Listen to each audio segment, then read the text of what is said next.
Minul on väga hästi, ma olen õnnelik vana inimene, et mul on suhtlemine lugejatega, teate, mul on üle 30 lugeja.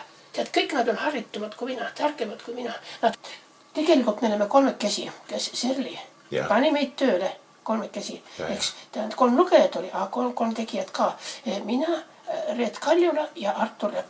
Kuulame natukene seda. Raamat on salvestatud Haapsalu sotsiaalmajas. Panustavad oma aega, et nägemispuudelised lugemisraskustega inimesed saaksid kuulata raamatuid. Kõik see tuleb mulle meelde, kuid ma ei mäleta mingit hirmu.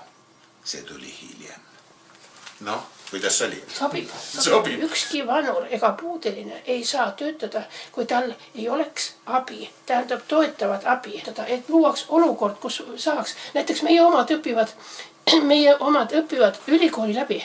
Noored on jurist, aga ta ei suuda võistelda nägijatega, ta ei suuda rivis olla, sest on vaja momentset abi. Praegu nad lõpetavad kooli, pimedate kooli ja nad lähevad koju tagasi. Nad lähevad sinna, kes kust tuleb, kas lastekodus, kas koolist. Ta läheb tagasi, tal on kuskil minna. Ja siis tal tekib selline olukord, kus ta ei saa enam kokku puutuda. Jaa, absoluutne läbikäik puudub. Istudki toas, istudki kelle najalgi kellelgi jalus. Nirk ehk nägemispuudeliste inimeste rehakeskus.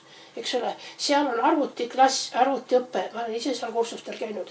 Nii, seal on maja, kui sa sisse astud uksest, siis sa tunned, et sa oled oodatud. Kui seda tondit aidata, siis aitad nagu üle Eesti. Sest noored lähevad sinna, sest sealt on midagi loota või saada või arendada.